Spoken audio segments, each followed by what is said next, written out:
Yo, this is C.Frim and this is SUBTYPE Selects.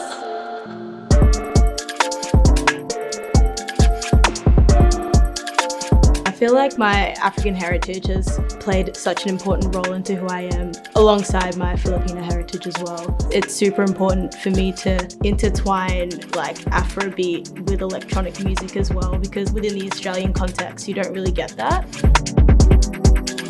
My African roots definitely plays a huge part into who I am, and yeah, I'm always gonna rep it. It's me, so I'm just gonna do it. I just want you to know that you're crazy. Okay. In terms of like, I guess, fashion intertwined with my African and Asian heritage, there's always been colour. You've got like the traditional kente cloth from the Ashanti tribe where my dad's from, which is just like patterns on patterns and colours on colours. So I'm always like looking to my African roots to inspire what I wear. I feel like the first person that comes to my mind when I'm thinking about inspiration is probably like Lil Bow Wow. Yeah, I grew up constantly watching Like Mike when I was a kid. It was like one of the only DVDs that was at my dad's house.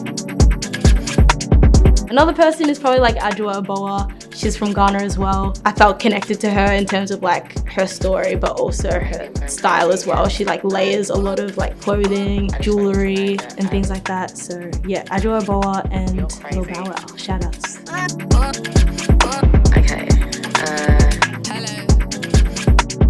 I guess growing up, I sort of like went op shopping and thrifted a lot of my clothing that I was wearing when I was a teenager. But I guess for this shoot, I wanted to feel a bit more, I don't know, high end.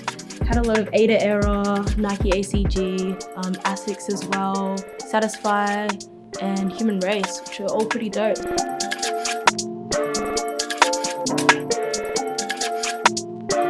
With the records that I brought in today, all of those individual artists have definitely played a role into like shaping sort of my music taste. I feel like I didn't really grow up around like music as much as like other people did. I sort of had to find it myself. Like artists like Fela Kuti, I probably did hear like my dad playing it around the house, but it didn't really like click with me until like I actually started exploring my heritage and like the artists that sort of definitely influenced my clothing and sort of fashion sense as well. Like Fela Kuti, he's just got like impeccable style. Like you cannot match his style. Like you can tell like he doesn't even try, it's just like what he wears, you know what I mean? And that's definitely something like that I would want to get to one day.